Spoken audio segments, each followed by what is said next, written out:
It's the first time she's speaking since endorsing John Tecklenburg for mayor. And in this special edition of Quintin's Close-Ups, I speak exclusively with Ginny Deerin. Ginny, it's so good to see you again. It is so good to see you too. I really appreciate this. Yeah, it's a pleasure. Yeah. It's always a pleasure. Thank you, thank you. Yeah. I want to take you back to November 4th. Alrighty. You received 4,377 votes in the election, finishing third behind Leon Stephanakis, who was less than 300 votes from the lead. Put on your thinking hat, because I'm wondering, what did the 4,000 votes tell you? Well, it told me that we got across, our message got across to a lot of people. And, the vote that I got was very evenly sort of distributed throughout the city, which felt good. Right. I didn't know the demographics, obviously, at that point, but I had a real sense that there were a lot of young people who had become engaged in my campaign. So it felt good. Yeah. It felt very good.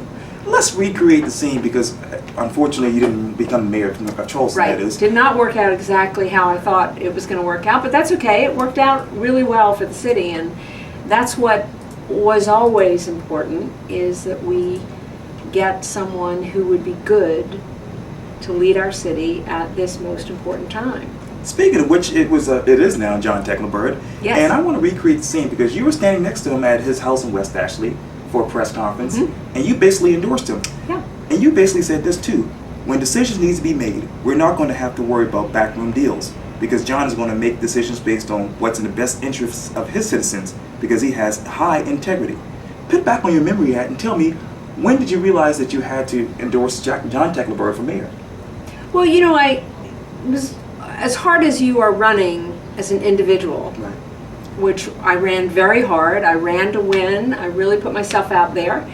And, but you know that in this election, there are just 2 weeks. Right.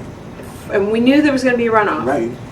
So I spent some time. I felt it was my responsibility to really prepare myself. If I didn't win, who was I going to try to help win? Yeah. And John and I have known each other for decades, and so it only took me a second to make that decision. So I had that in the back of my mind, and was happy that he wanted me to help, and happy that we were able to really move our support over to his camp. Let's talk about Ginny Deerin versus Leon Stephanakis. Okay. As you know, you basically put out ads saying that he was against the roads bill, and a lot of people thought that Leon used the Mother Emanuel for his political gain. When you look back to now, what sticks out in your mind? Well, one thing that I think is very important is that incumbents have a lot of power, right? We all know that. It becomes imbalanced. Right. That's why it's hard to get new people to run, Right. and people stay in office. So the power of the incumbency is something that's a real gift to candidates. Gives you a head start. Well, the one thing that I think is their responsibility is to address their records. So I think most people think it's very fair to bring up a elected official's voting record. Right. And address it. And so I felt that was a real responsible thing to do, because after all, this is such an important election for our citizens, and we were getting close to the election, and people need to see, oh, well, here's you, and how are you different from this person, Right. in terms of issues. Right. And I think that's the thing that's very important in my mind, is I think comparisons are really helpful. I think attacks on personal characteristics, that's something else. But I think the voters are looking forward to having candidates sort of debate back and forth. So you basically said that, hey, it was all politics, not personal. I'm wondering this, Ginny, have you really forgiven Leon? Well, there's nothing to really forgive. I called Leon the night that I lost to, didn't get in the runoff, and congratulated him. And you move on. Everybody who ran wanted good things to happen to the city, and so there's nothing for anyone really to apologize for. I think it's just important that candidates, actually a national correspondent wrote to me and said, you know, it is really such a tribute that one pays to democracy by running for office. So good for you for doing that. And I think that's very important, and it to me, I hope that people who watch this race are thinking about, well, maybe I should run. Yeah. You know, I should run. I should put myself out there, because I do think that we need more people, more choices. Sure. That's good for democracy to really turn over leadership. And so, anyway, I was very happy I ran. Okay. I wouldn't take anything back from that experience, and in the end, we've got a really terrific mayor. Speaking of which, as far as moving on, let's talk about you. What's next for you? Because when I don't know if this is true, but John basically said that he may have something in store for you in his administration. Is that true, or?